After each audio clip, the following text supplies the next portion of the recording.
আসসালামু আলাইকুম রাহমাতুল্লাহ। স্টেপ বাই স্টেপ মেথের ধারাবাহিক ক্লাসে সবাইকে স্বাগতম। আমি এখন তোমাদেরকে দেখাবো নবম দশম শ্রেণীর সাধারণ গণিত অধ্যায় 9.1 ত্রিকোণমিতিক অনুপাত। ত্রিকোণমিতিক অনুপাতের একটি উদাহরণ আজকে তোমাদের করে দেখাবো। এটা হচ্ছে 7 নং এর ঘ নাম্বার একটা অঙ্ক। চলো ধাপে ধাপে শুরু করা যাক। আচ্ছা, এই অঙ্কটাতে আমাদেরকে বলা হয়েছে যে 1/1 plus sign square a plus 1/1 plus cosec square a equal হচ্ছে 1। এইটুকু সমান 1 আমাদের প্রমাণ করতে বলা হয়েছে।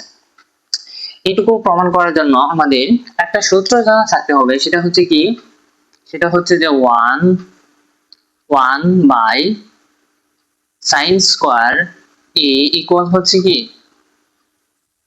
cosec square a। ঠিক আছে, এই সূত্রটা জানা থাকলে আমাদের মোটামুটি এই অঙ্কটা সমাধান করা সহজ হয়ে যাবে। চলো তাহলে শুরু করি। আমরা লিখতে পারি হচ্ছে left hand side equal 1/1 plus sign square a plus 1/1 plus cosec square a। ঠিক আছে, এখান থেকে আমরা এই প্রথমে যা এইটুকু যা আছে তাই রাখবো, সেটা হচ্ছে 1 প্লাস সাইন স্কয়ার a, এইটুকু যা আছে সেম রাখবো, প্লাস এখানে একটু আমরা কাজ করব, সেটা হচ্ছে কি 1 প্লাস cosec। আমরা কি জানি যে cosec স্কয়ার সমান হচ্ছে 1 বাই sin স্কয়ার, তাহলে আমরা কি লিখতে পারি cosec স্কয়ার সমান 1 বাই sin স্কয়ার a। ঠিক আছে, ওকে।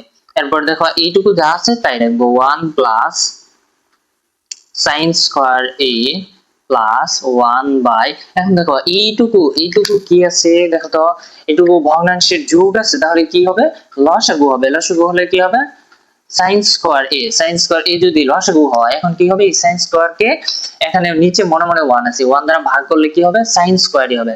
তাহলে sin স্কয়ার এই 1 এর সাথে গুণ হয়ে কি হবে sin স্কয়ার a প্লাস এখানে কি হবে এই sin স্কয়ার কে এই sin স্কয়ার দ্বারা ভাগ করলে 1, এই 1 আবার 1 এর সাথে যোগ হয়ে 1 হবে। ঠিক আছে, ওকে। এখানে যা আছে তাই থাকুক, 1 plus sin square a plus, এখন এটা কি আছে ভাগ আকার আছে, ভাগ আকার থাকলে কি হয় গুণ হয়ে যায়, তাহলে গুণ হয়ে গেলে কি হবে নিচেটা উপরে উপরেটা নিচে, নিচে কি আছে sin square a, sin square a উপরে চলে গেল, আর উপরে কি আছে sin স্কয়ার a প্লাস 1, এটা উপরে আছে নিচে চলে গেল। ঠিক আছে, এখন এই 1 টা কি হবে sin স্কয়ারের সাথে গুণ হয়ে যাবে, গুণ হয়ে গেলে তাহলে কি হবে sin স্কয়ার a হবে, তাহলে এইটুকু আর আমরা লিখব না, শুধু তোমাদের বোঝানোর স্বার্থে এখানে লিখছি। ঠিক আছে, ওকে। এখন দেখো এই পাশে, এখন এই পাশে যা আছে এই পাশে কি আছে যোগ আছে, দুইটা ভগ্নাংশের যোগ। আমরা কি জানি যে দুইটা ভগ্নাংশের যোগ হলে কি হবে লসাগু হবে। দেখো তো এটা আর এটা কি সেম কিনা, এখানে sin পরে আছে এখানে আগে আছে সেম, তো নাকি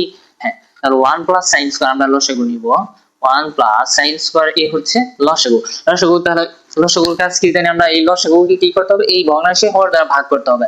ভাগ করলে কি হবে এটা আর এটাকে ভাগ করলে 1, 1 হবে এই 1 এর সাথে গুণ, তাহলে কি হবে 1 প্লাস এই যে এই প্লাস হচ্ছে a প্লাস। ঠিক আছে, এখন আবার সেম ভাবে কি করতে হবে এই লসাগুকে এই ভগ্নাংশে হর দ্বারা ভাগ করতে হবে, এই ভাগ করলে কি হবে 1 হবে, এই 1 হবে কি আবার এই হরের সাথে এই লবের সাথে গুণ হয়ে যাবে, তাহলে গুণ হয়ে কি হবে 1 গুণ হয়ে গেলে কি হবে sin স্কয়ার a হবে। ঠিক আছে, এখন দেখো তো উপরে আর নিচে সেম আছে কিনা, তাহলে সেম যদি হয় তাহলে আমরা কি 5 কে যদি 5 দ্বারা ভাগ করি তাহলে কি 1 হয় না, সেম ভাবে 1 প্লাস sin স্কয়ার ভাগ 1 প্লাস sin স্কয়ার a, তাহলে কি হবে 1 হবে।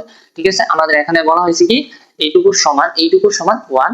দেখো তাহলে আমরা লিখতে পারি হচ্ছে কি রাইট হ্যান্ড সাইড। ওকে, অঙ্কের মধ্যে যদি কোথাও না বুঝতে পারো অবশ্যই কমেন্টে জানাবা, আমি আরো ভালো করে বোঝানোর জন্য চেষ্টা করব। আজকে এই পর্যন্তই, আল্লাহ হাফেজ।